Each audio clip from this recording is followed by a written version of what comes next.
is a presentation of Meyer Television News.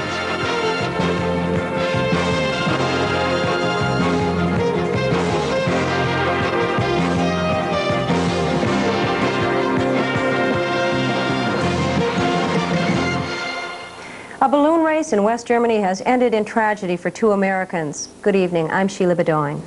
Good evening, I'm Chuck Bartholomay. Maxie Anderson and Don Ida were part of the crew that made the first transatlantic balloon crossing. Both were killed today while taking part in an international balloon race in West Germany. Police believe the two were trying to make an emergency landing when this accident occurred. Anderson was the National Fund Drive chairman also for the University of North Dakota Alumni Association back in 1980, and he was considered by many as a great help to the UND Aviation Department.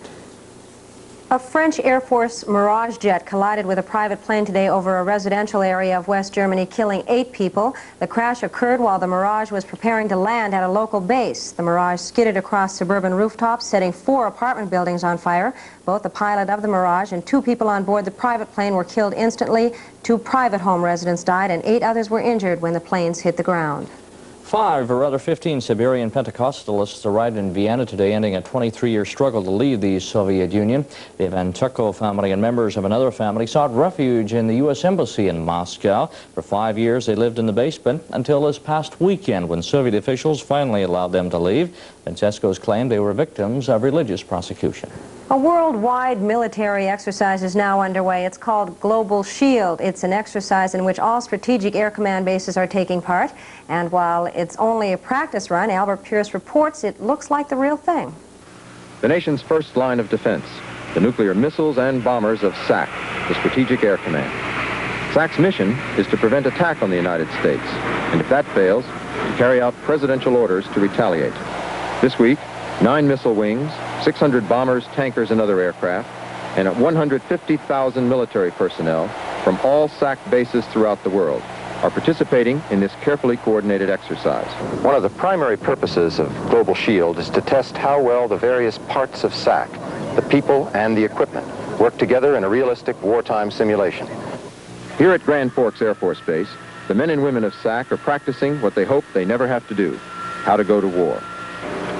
Missile maintenance crews are put on 12-hour shifts.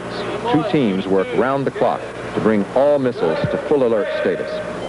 The B-52 bombers take off as rapidly as possible to avoid being hit by Soviet nuclear warheads. After being refueled in midair, they conduct simulated bombing runs. In a real war, many of these planes would not return.